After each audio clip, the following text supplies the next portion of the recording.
Hi everyone, you're listening to Managing Your Wealth, Your Vision, Our Guidance, the Mueller Financial Services, Inc. podcast. I'm Emily, and today I'm with wealth advisor Alex Helms, who's going to be sharing insight into education saving strategies. We're going to discuss the benefits of saving for your child's future, whether that's college, the trades, or anything in between.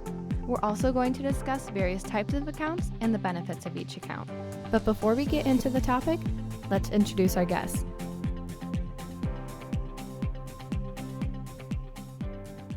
Alex joined Mueller Financial Services as a wealth advisor in early 2021.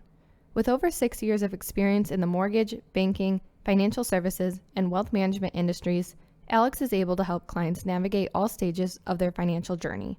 Alex, thank you so much for joining today's podcast. Yeah, thank you so much for having me.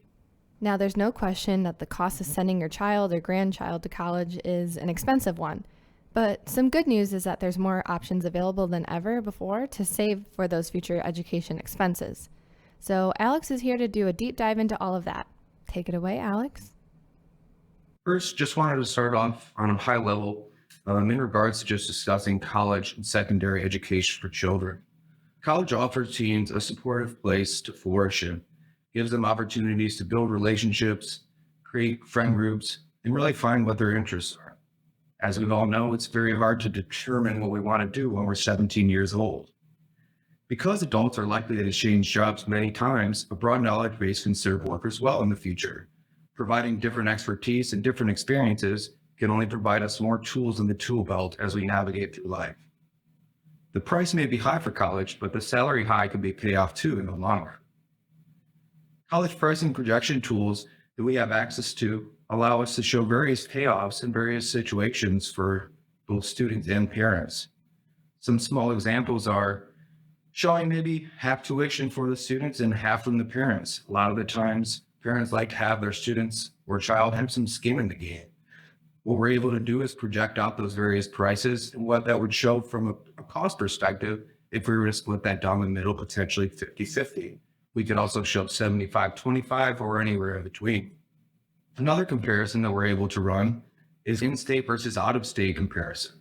What we're able to do is then show the different comparison pricing versus in-state tuition and out-of-state tuition and project out those future costs for your child depending on what year they're going to graduate high school. This is very beneficial when deciding and kind of having that discussion with your child in regards to what their options may be in regards to where they want to go. This also helps the parents have an idea in regards to how much each of those places are going to cost. In addition to in-state and out-of-state comparison, another benefit of the college projection tool is we're able to compare public versus private schools. This allows parents to have an idea of the various costs that would come when associated with private versus public schools. All that we're really trying to do is provide you a guideline and a basis of, what's going to be realistic for you and your family moving forward. We don't want to overpromise and underdeliver for our child that may want to go to Notre Dame, where we don't have access to that in terms of funding. Not only that, but we're able to include the inflation within those projections. Obviously, inflation has been very volatile in recent months, and we're able to use customized inflation numbers that allow you to project what the future cost of college may be for your child. All of these points are variables when it comes to choosing what school is going to be best for your child. However, we do want to reiterate that college isn't for everyone, and there are multiple various options when it comes to saving for the future for your child if college isn't exactly the right choice for them. What are those saving options? The first type of account that I'm going to discuss, and typically the most used and most beneficial for a parent, is called a 529. A 529 plan is a tax-advantaged savings account designed to be used for the beneficiary's education expenses.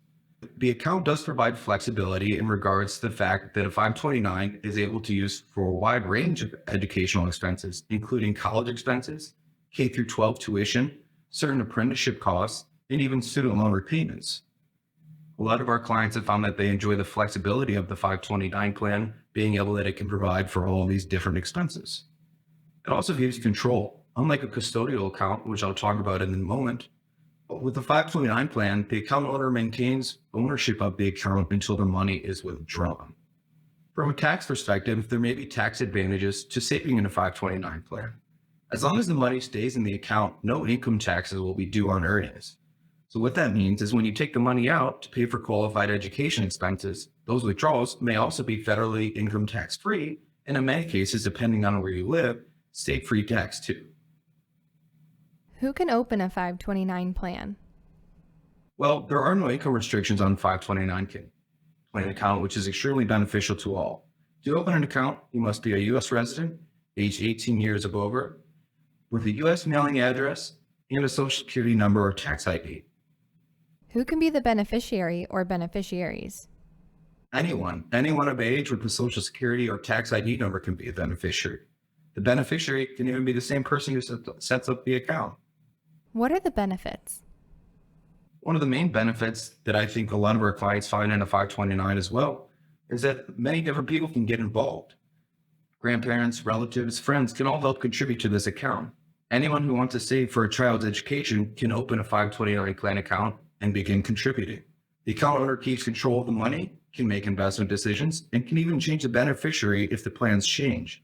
A lot of the times, we see circumstances where one child, maybe the oldest, decides not to go to college, or they may have money left over after their 4 years are completed. This then allows the parents to transfer the money to another beneficiary within that family. There also may be estate tax benefits in some cases as well. You can also gift money to an existing 529 account. In fact, account owners can enroll in a free college gifting program.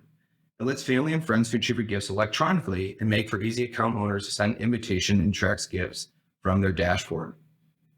This has become very common. I see this a lot of the times in birthdays and things like that for little kids, where instead of buying toys and things like that, grandparents, family, friends can contribute checks, which are then actually contributed to the 529 account.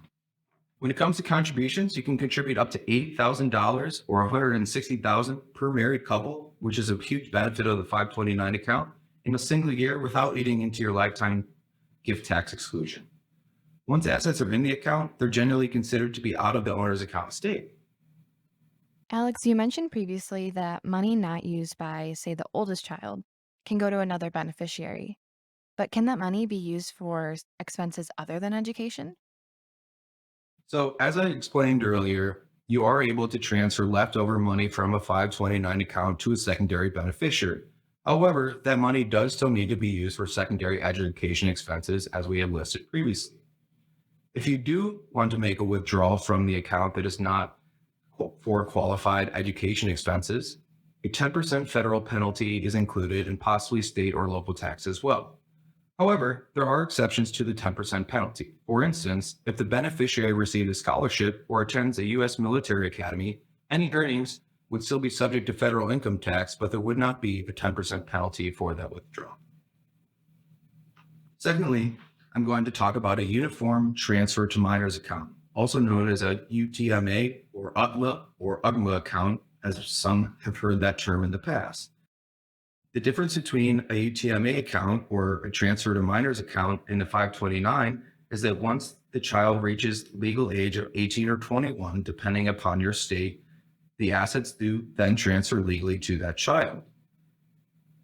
Some parents or guardians do not necessarily enjoy this aspect of the account due to the fact that no matter what the age the child is, they are legally entitled to those assets. As we've all had different experiences, sometimes children age 17, 18, or even 21, sometimes are not ready or capable for such large accounts. The third type of account that we'll discuss is a joint with rights of survivorship. This is just a taxable joint account that many of you may have currently. This is an account that you can either go joint with your child or typically just join within both of those parents. However, these funds would not be tied to college or secondary education by any means. A lot of the times we suggest this route for those that are just getting started and cash flow may be minimal in regards to their ability to contribute. While we don't want all those assets necessarily tied up in something like a 529 account, this gives parents the flexibility to start contributing with the intent of college. However, they're able to tap into this account if anything were to happen to them or they needed emergency funds. All in all, there are multiple ways that you're able to contribute and begin to save for your child or your dependent's secondary education or any of their future endeavors. as all of these different accounts have various implications on your personal tax situation. Any final advice to parents saving for their child's education?